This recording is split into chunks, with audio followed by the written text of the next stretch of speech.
Well, hello there, all you absolutely magnificent people, and welcome back to another episode of An Ecologist Plays, where we are back in Towers of Aghasba. I don't know why we're running, but yeah, I need to head to this point where we were last time. Alright, so I was actually still at the spot where I took my last screenshot, and well, here we are back at the ruins that we encountered at the end of the last episode.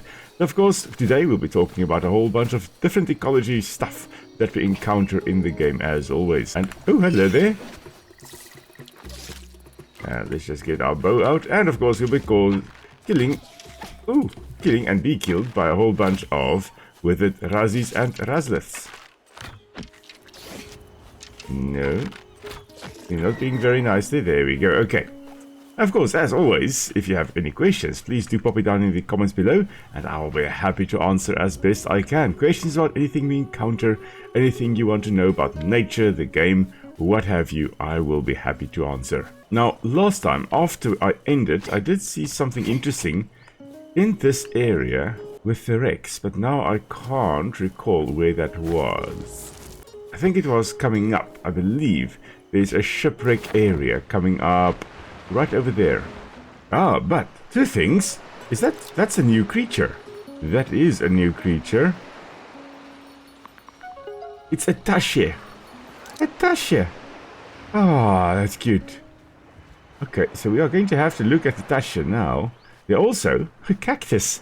Cactus there and cactus here. I'll talk about that in a moment. But let's see, this Tasche here does seem to have a very, very nice armored backside.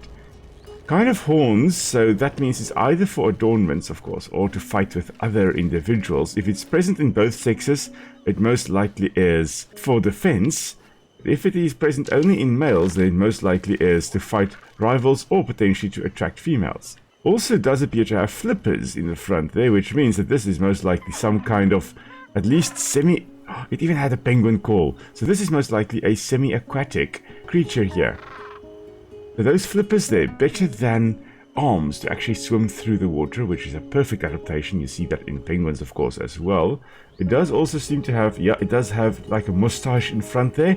Most likely, as it is trying to catch the fish or whatever they are feeding on, most likely fish, they can actually feel whether they are missing it or whether they're right on target. So it helps guide their mouth to where the fish is, because if there's a fishy right in front there, I mean, look at where their eyes are located. They're basically blind. They can't see right in front of their mouth. So when they are in a feeding frenzy, they need to actually use their whiskers there to detect where the fish are so that they can actually eat them. We do see similar adaptations in many animals, even perhaps your house cat, because, well, right in front there, they are essentially blind. They can't actually see right in front of their face there. But if you're looking at things like swifts and birds like that, birds that hunt on the wing, a lot of insectivorous birds actually, they will have little whiskers that they can also use to guide them to catching the prey effectively. So that is a perfect adaptation. That's why this little mustachioed individual here looks like the penguin version of the Lorax. It's gorgeous though. I'm not sure why green in color. I would assume it is hunting mostly amongst the seagrasses then, because that would be a perfect adaptation for hunting among the seagrasses. Was that to be kind of camouflaged? They are kind of bird-like, looking at the feet there. They are kind of bird-like, but only two toes. Looking at it, the armor here on top most likely is to defend against predators coming in from above, so some kind of large bird swooping down from above to catch them. Oh, and I have just stood up because, well, Cinnamon, our one cat, is begging for food, so off the Tasche goes. Okay, until we meet again. Okay, but there it is again. Cinnamon is currently eating, so hopefully I can actually sneak up on the Tasche now without Memphis, the other cat, stealing Cinnamon's food. Everything seems fine. Alright, so as long as we are sneaking, the animals don't run away. The moment we actually stand up, well, that's a different story altogether. It makes sense. Oh, there we go. That was definitely a penguin call. That sounds very, very similar to the African penguin. Used to be called the jackass penguin.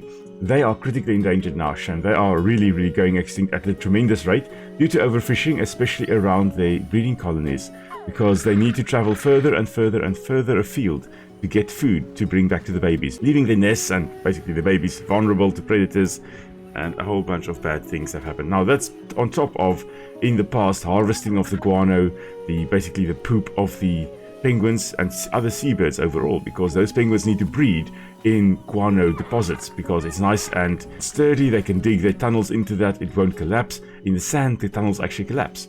And due to harvesting, and I had to stand up again because Cinnamon had finished eating, and off goes the Tasche. So due to harvesting of the guano fields in the past years in Africa for fertilizers and I believe explosives as well, there are very few guano, like thick guano deposits that they can actually use. In sand, if they were to dig tunnels, the tunnels collapse, killing the babies and potentially the adults inside as well. So they breed in tunnels and they need a firm deposit, but the guano has been over-harvested. The overfishing taking place next to the colonies, and in the past, of course, the eggs also had been poached. Now that, I think, is relatively down. I don't think there's a lot of egg poaching happening anymore, but the fishing around the nesting sites is still a problem. Now, in South Africa, we do have legislation that a lot of these areas are protected around the breeding colonies so that commercial fishing does not happen there. However, it's rarely enforced, and if you're looking at what can happen in terms of corruption, well, I think, as far as I recall, a lot of cases have happened with commercial fisheries just paying the right person the right amount and then gaining access to the fishing grounds where the penguins are supposed to be fishing, not humans. Anyway, here we are. We've got cactus roots. Now, this is not actually a true cactus. Well, not a cactus like you'd see on Earth here. Being called a cactus root, it most likely is actually adapted to life in a desert-like environment, which the beach here would be. I mean, this is sand. Sand does not hold water very well. And because it doesn't hold water very well, it does dry out very quickly, making this, in essence, a little desert environment. And that means that plants that are adapted to life in a desert, like this cactus root here, can actually survive quite well. So we are going to now harvest this. At least this is the right species. We do take damage when we actually harvest a cactus root. Oh, and apparently our inventory is full. I can just consume this meaty stack loaf. Let's see, that is a nice recipe. There we go. There we go, we got some cactus there as well. And I do believe we need 2 cactus fruits in order to level up. And that's why we're doing this. We are leveling up our tropical tree. And there we go, 2 cactus. Let's just check here. 3 cactus. Oh, we need another one. Ah, man. Ah, found another one. Alright, so they are at least here along the shore. That is great news. We found roots and that's it. Really? No cactus fruits. Okay, let's look for another one, shall we? Now, there are massive ships over here that had obviously been brought down by some kind of calamity. And, well, if we look up here, looky, we found an ornate chest. Let's see. An iron shovel. Oh, that's lovely. But I'm very happy about that iron shovel. So now I know at least where to get it when I start a new game. Of course, these chests, as far as I recall, they don't actually respawn. So a lot of shipwrecks along this shore. I would expect to now also still find some more cactus. Now, as mentioned last time, I'm looking for cactus on the main island here rather than cacti on Amani Island, because I know where to find it in Amani Island. I want to collect it here on this island because I'm trying to use local genetics when I'm actually rehabilitating the areas. I don't want to, there we go, I don't want to introduce things from elsewhere or plants from elsewhere into this area. Still ripe seed, but no cactus. Come on, I need a cactus fruit or 2. Ah, there are people down there, but they're not moving. Okay, we'll check them out in a moment. Some kind of watchtower over here. Let's just have a look. Okay, nothing on here. But this most likely was some kind of lighthouse or harbor tower or something along those lines. Considering there are lots of ships around here, most likely this is an area from which ships departed. I do believe there by the wrecks, or by that settlement that was destroyed by those ruins, there were also some jetties down by the water as well. And look here, there are some piers here. Definitely an area where ships would be departing from. So this is definitely the harbor area. And it also has people frozen in time. So what happened to you? Well, kind of parts of people. Can I mine you? No, I cannot. Okay. Random stone people. I assume this happened due to the withering, where people were fleeing to the boats, and in the process they were frozen in time, I guess, encapsulated in stone. Let's see, Ishaya Harbor. An old harbor, several ships, all of them capsized. Looks like it was once a bustling seaport. What could have caused all these vessels to sink? I guess I'm pretty sure it is the withering that did that. I'm still looking for more cacti, though. I have 2 fruit, I need 3. Where are we? We are on this stretch of beach. I did say that there most likely would be cactus along here. There also could be along there. So I'm just going to check all around here, but there is something else to read here. Shimu frozen in stone. By the spirits, these Shimu were running from some calamity and became frozen in stone. What awful tragedy. Okay, so I have not found any cactus along the first stretch of the coastline, but that means I'm heading to the second stretch of the sandy beach, so I'll meet you there. It does look like another Tasche, although that one looks kind of different. Oh, that is something different. It's definitely a related species, but this is not a Tasche. This is the Cresti. Yes, look at that. Look at that. So you can see there the crest on top of the head there. Very, very interesting, that crest. Also, much more fluffy and more hand-like, not flippers. So it does walk kind of like a penguin still. But this, although it may be a related species, it's definitely very distantly related. It also, it's got a very, very subdued moustache there. So it most likely does not feed in the same way as the Tasche that we saw previously. So where the Tasche most likely feeds on fish, I would hazard a guess that the Cresti here actually feeds on mollusks and things like that, shellfish that they can actually crush with their jaws. It says that they eat raw meat and milk, so I'm going to hazard a guess and say they're actually feeding on mussels and clams and stuff like that. And not sure what the crest is there for. Again, if both sexes have it, it most likely serves a function that both need. But if only one sex has it, it most likely is to attract a partner or to intimidate rivals. As for the more fluffy appearance here, maybe it's not actually fur. Maybe it is more of an adornment to actually blend in with seagrasses. Maybe the Cresti here had a very similar call to the Tasche we saw previously. But the Crestis here may be feeding similar to walruses. And if you are looking at walruses feeding in sediments and stuff like that, imagine that, but like a manatee among seagrasses, then this would be very, very good camouflage. You do see, very interesting, you do see counter shading present here. You see a lighter belly and a darker greenish topside. This is to actually be camouflaged regardless of whether something is looking at it from above or below. Also, at the same time, it does break up the outline, even when walking like this. There we go, like that. I mean, that light and dark breaks up the outline of the Cresti over here. So it is something we do see very often in marine and aquatic species overall, but you can also find it in antelope and many different species do have some kind of counter shading present. Oh, we found some interesting stone heads. They look like, there we go, the glowering faces of Ishaya. They look like very content tortoises or turtles up there. Something like Master Ugwe and his family. Now I have yet to find another cactus on the beach here. Still nothing. And we have basically reached the end of the beach. Let's carry on though, because I do believe we are approaching the area where Huldra said we can get a relic about the Jubanga. So maybe we'll actually find that today. We do still need to go and find the wind god. Somewhere to the north of where we have been. Oh, this is a withered area. Okay, so we're not going there now.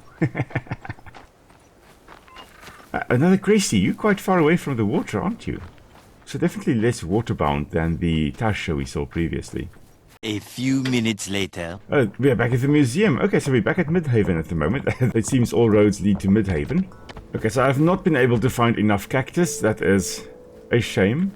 But what we can at least do is to head on over to the Astembo Shrine. And now that we are here, let's just check what we need in order to rebuild this. Oh, we still need hardwood as well. Oh man, how do we get hardwood? That's not the question. Sometimes acquired from sacred forests. Ooh. Okay. So hardwood. Okay, that's what we need. And we need 3 wood plank. We need a bunch of clay and we need a gold nugget. Okay, so that is fine. We can do that. We can definitely do that. First going to just drop a bunch of stuff off on Amani Island. I need to clear up my inventory. It does turn out I do have the 10 clay which we need, and that is absolutely marvelous. Let's just now, of course, make it morning again so we can head out. Alright, let's quickly head out to where Huldra was. I need to go and have a look at the sacred forest. Maybe we can get some hardwood there. I'm not sure whether that would require an iron axe, then that means we are locked out, but I don't think it would. Let's have a look. It was to the northwest of Midhaven as far as I recall. Okay, so here are those withered roots now during the daytime. We're just going to run past them. Oh, that's a new predator. That is very interesting. Can we see it? No, it's gone now. Oh, I want to see it. I want to check it.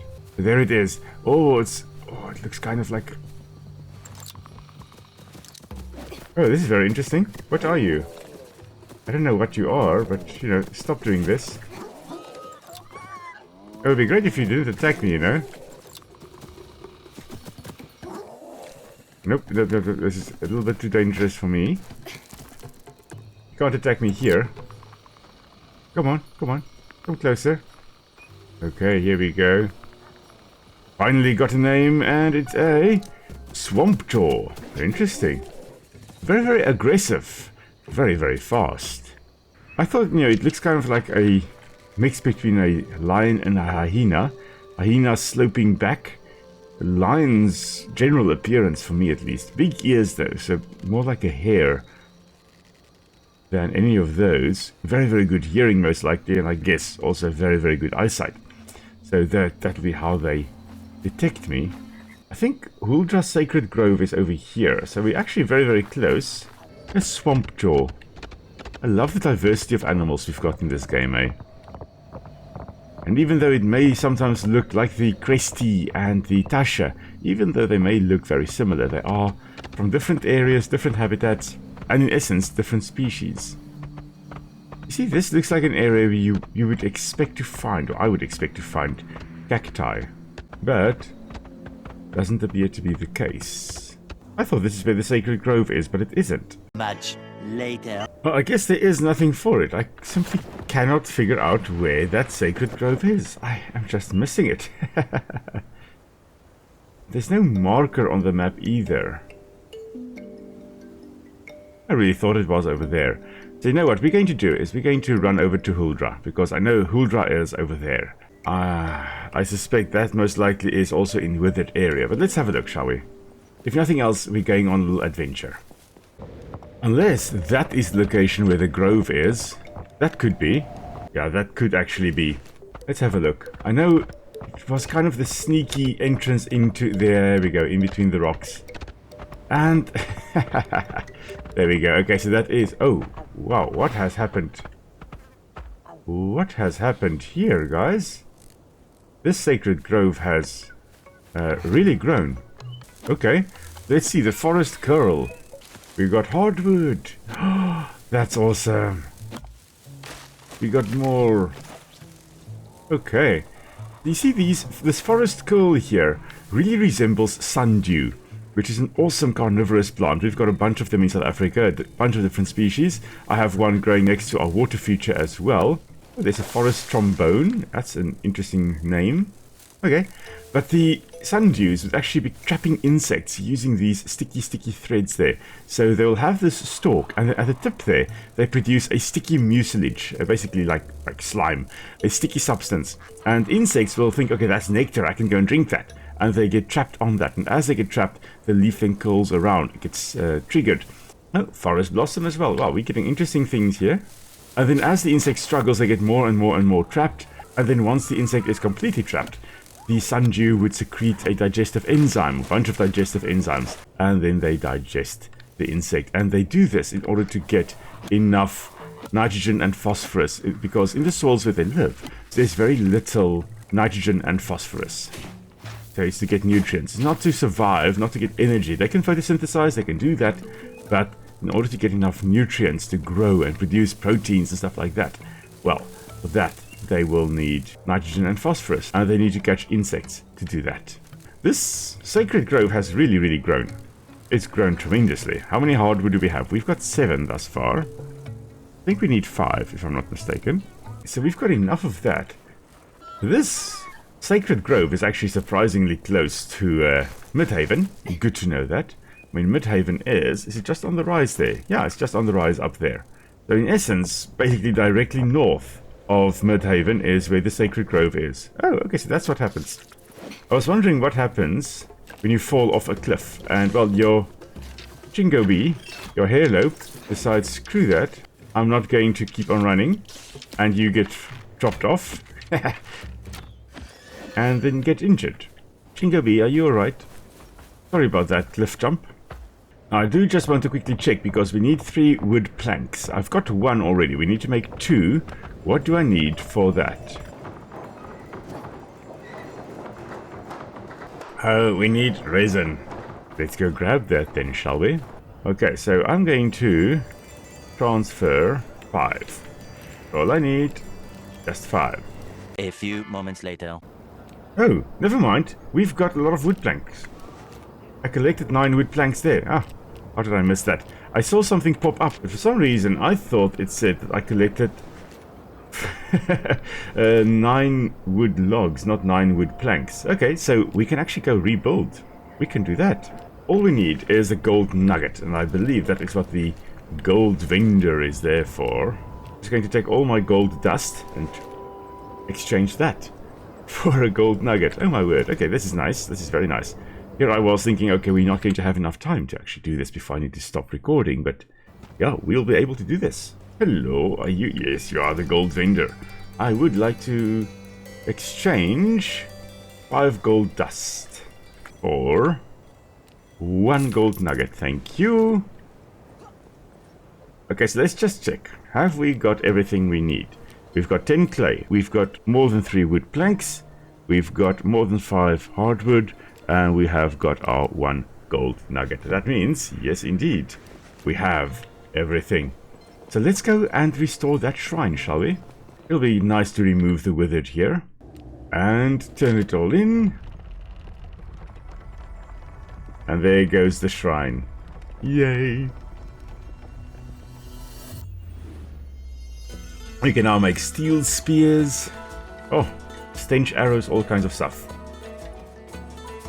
Wonderful. Oh, the Astembo region also now restored. Does this mean? Yeah, this does mean that this whole area. Oh.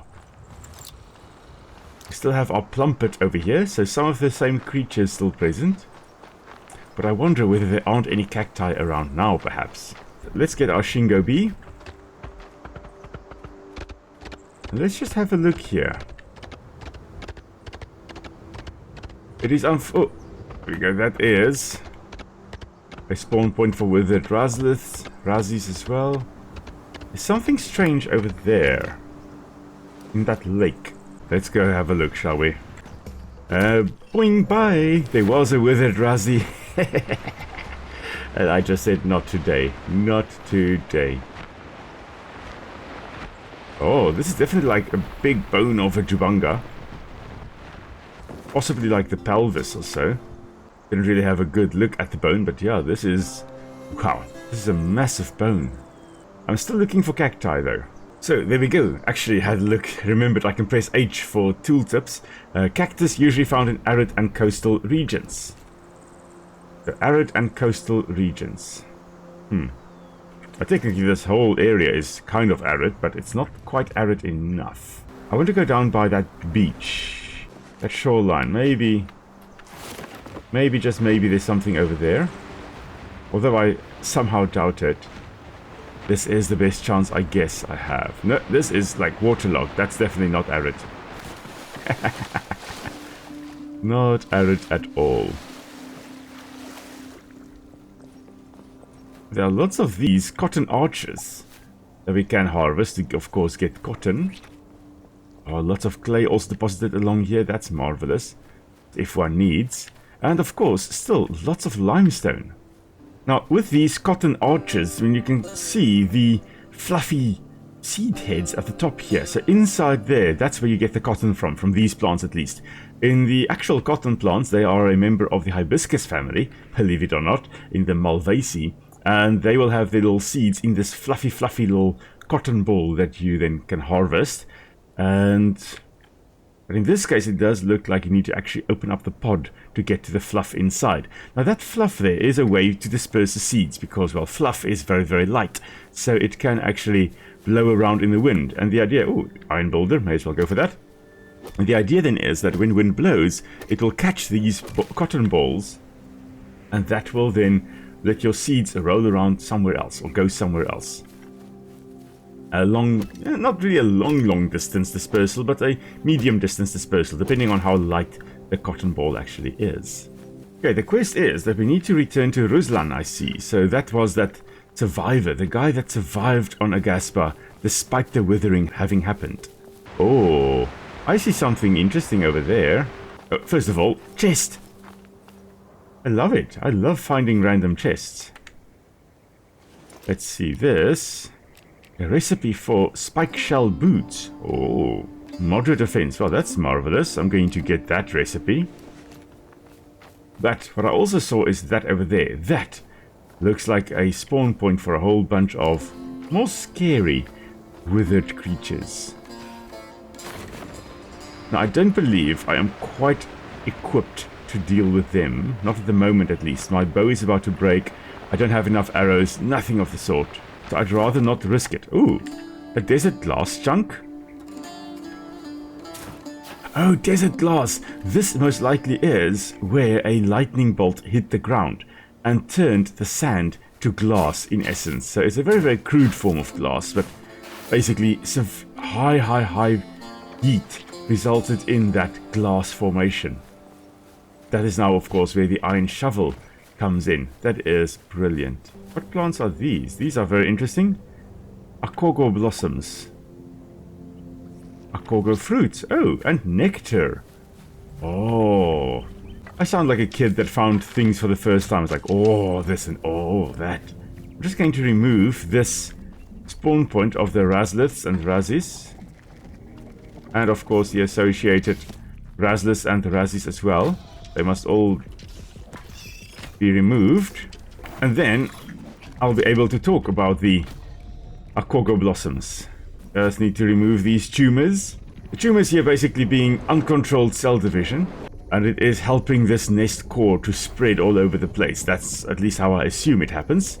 We are going to remove this nest core and with it all the Razliths and Razzies that may still be in this area.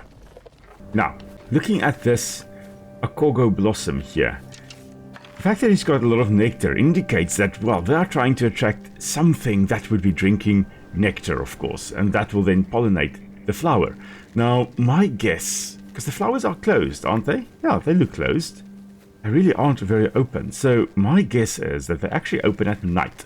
Although I'm not sure whether we can actually see that when we look at them at night. But most likely they actually would open at night, because that then means they're most likely pollinated by things like bats, which may be flying around at night. We're just going to grab a bunch of nectar since we are here now. We found it. We may as well actually grab a bit of that. So if you are, let's say for example, pollinated, in this case very likely, by bats, it's no point you have your flowers open in the daytime. Because, well, then other things are going to steal your nectar, things that may not necessarily be pollinating you. But by opening up at night, that then means that you are open when your pollinators are around. And remaining closed, like those ones were, during the daytime also kind of conserves your water, because you don't have your nectar evaporating, or the water in your nectar evaporating. Okay, so Ruslan is just up to the north here, it seems, so we're just going to make our way up to him. Okay, Ruslan, we have restored the shrine, the withered area is gone. What can you tell me? Hello there. So you've done it, lifted the haze. Impressive, foolish one. Still, don't trust you, but impressive. You can lift the haze in any region by rebuilding its shrine. You feel the same on withered as me, yes? Hate them? Yeah, you bet. Good, then be my friend in this fight. It's us against withered, life against death. Slay withered soldiers to prove you are with me. Take this, I crafted. I call it a wither bomb. I'll also give you the recipe. I will be by Aztembo Lake. Find me once you've slain. Okay, so we've got the recipe. Unfortunately, we can't pick up the wither bomb because, well, our inventory is full. So what can we get rid of that? We can scrap. Yeah, I think that is fine. Interesting. So what does the wither bomb do, though? Throwable bomb made from ancient technology that seems to only harm withered creatures in the area that it lands. Oh, I can work with that. What do we need? Withered tar, crystal, and godroot.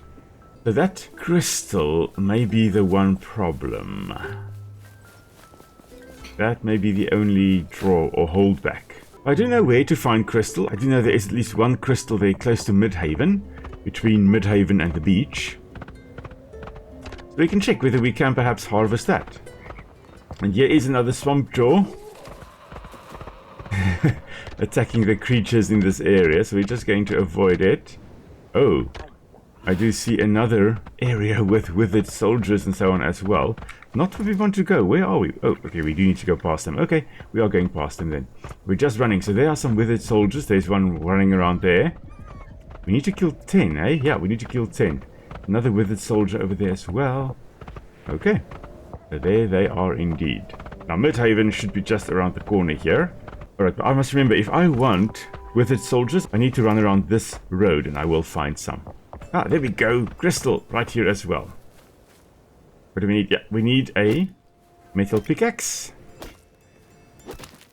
And of course, our inventory is still full. There we go. 1 crystal. Yay!